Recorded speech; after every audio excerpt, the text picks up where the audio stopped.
ಒಂದು ಸಿನಿಮಾ ಅಂತ ಬಂದರೆ ಆ ಸಿನಿಮಾದಲ್ಲಿ ಯಾವಾಗಲೂ ಸ್ಟಾರ್ ಹೀರೋಗಳು ಇರಲೇಬೇಕಂತಿಲ್ಲ. ಆ ಸಿನಿಮಾದಲ್ಲಿ ಇರೋ ಕತೆ ಆ್ಯಂಡ್ ಕಾನ್ಸೆಪ್ಟ್ ಸ್ಟ್ರಾಂಗ್ ಆಗಿದ್ದರೆ ಆ ಸಿನಿಮಾ ಡೆಫಿನೆಟ್ಲಿ ಗೆದ್ದೇ ಗೆಲ್ಲುತ್ತೆ.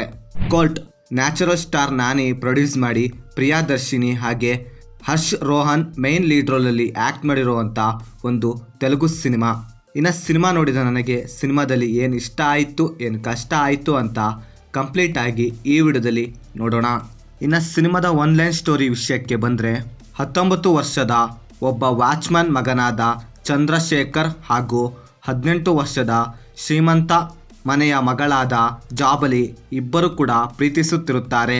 ಆಗ ಈ ಪ್ರೀತಿ ವಿಷಯ ತಿಳಿಯೋ ಹುಡುಗಿಯ ಮನೆಯವರು ಚಂದ್ರಶೇಖರ್ನ ಮೇಲೆ ಫೇಕ್ ಫೋಕ್ಸೋ ಕೇಸ್ನ ಫೈಲ್ ಮಾಡ್ತಾರೆ. ಚಂದ್ರಶೇಖರ್ನಿಗೆ ಕೋರ್ಟ್ನಲ್ಲಿ ಬೇಲ್ ಸಮೇತ ಸಿಕ್ಕಿರೋದಿಲ್ಲ.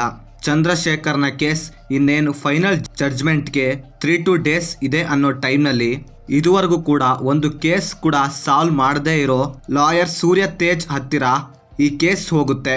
ಮುಂದೆ ಈ ಕೇಸನ್ನು ಹ್ಯಾಂಡಲ್ ಮಾಡೋ ಲಾಯರ್ ಸೂರ್ಯ ತೇಜ ಮುಂದೆ ಈ ಕೇಸಿಂದ ಆ ಹುಡುಗನನ್ನು ಯಾವ ರೀತಿಯಲ್ಲಿ ಕಾಪಾಡ್ತಾನೆ ಅಂತ ನೀವು ಸಿನಿಮಾ ನೋಡಿದ್ರೆ ತಿಳ್ಕೊತೀರಾ. ಇನ್ನು ಸಿನಿಮಾದಲ್ಲಿ ನನಗೆ ಪಾಸಿಟಿವ್ ಅನಿಸಿದಂದರೆ ಇದರ ಕತೆ ಆ್ಯಂಡ್ ರೈಟಿಂಗ್ ತುಂಬ ಸ್ಟ್ರಾಂಗ್ ಆಗಿ ಗ್ರಿಪ್ಪಿಂಗ್ ಆಗಿ ಬರ್ಕೊಂಡಿದ್ದಾರೆ ಸ್ಟೋರಿನ.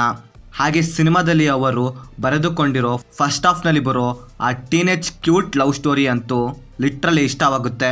ಹಾಗೆ ಅಲ್ಲಿಂದ ಇಂಟರ್ವಲ್ ಬ್ಲಾಕ್ ನಂತರ ಬರೋ ಸೀನ್ಸ್ಗಳಂತೂ ಟಾಪ್ ಕ್ಲಾಸ್ ಅಂತೀನಿ. ಆ ಕೋರ್ಟ್ನಲ್ಲಿ ಬರೋ ಕಾನ್ವರ್ಸೇಷನ್ ಹಾಗೆ ಅಲ್ಲಿ ಅವರು ಬರೆದುಕೊಂಡಿರೋ ಅಂಥ ಸೀನ್ಸ್ಗಳಂತೂ ನಮ್ಮ ಕಣ್ಣುಗಳು ಆ ಕಡೆ ಈ ಕಡೆ ನೋಡದ ರೀತಿ ಮಾಡಿಬಿಡುತ್ತೆ ಅಂತೀನಿ.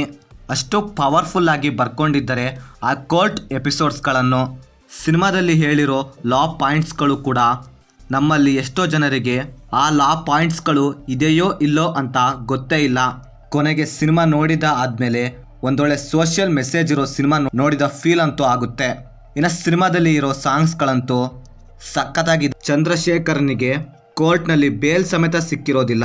ಚಂದ್ರಶೇಖರ್ನ ಕೇಸ್ ಇನ್ನೇನು ಫೈನಲ್ ಜಡ್ಜ್ಮೆಂಟ್ಗೆ 3-2 ಡೇಸ್ ಇದೆ ಅನ್ನೋ ಟೈಮ್ನಲ್ಲಿ ಇದುವರೆಗೂ ಕೂಡ ಒಂದು ಕೇಸ್ ಕೂಡ ಸಾಲ್ವ್ ಮಾಡದೇ ಇರೋ ಲಾಯರ್ ಸೂರ್ಯ ತೇಜ್ ಹತ್ತಿರ ಈ ಕೇಸ್ ಹೋಗುತ್ತೆ. ಮುಂದೆ ಈ ಕೇಸನ್ನು ಹ್ಯಾಂಡಲ್ ಮಾಡೋ ಲಾಯರ್ ಸೂರ್ಯ ತೇಜ ಮುಂದೆ ಈ ಕೇಸಿಂದ ಆ ಹುಡುಗನನ್ನು ಯಾವ ರೀತಿಯಲ್ಲಿ ಕಾಪಾಡ್ತಾನೆ ಅಂತ ನೀವು ಸಿನಿಮಾ ನೋಡಿದ್ರೆ ತಿಳ್ಕೊತೀರಾ. ಇನ್ನು ಸಿನಿಮಾದಲ್ಲಿ ನನಗೆ ಪಾಸಿಟಿವ್ ಅನಿಸಿದಂದರೆ ಇದರ ಕತೆ ಆ್ಯಂಡ್ ರೈಟಿಂಗ್ ತುಂಬ ಸ್ಟ್ರಾಂಗ್ ಆಗಿ ಗ್ರಿಪ್ಪಿಂಗ್ ಆಗಿ ಬರ್ಕೊಂಡಿದ್ದಾರೆ ಸ್ಟೋರಿನ.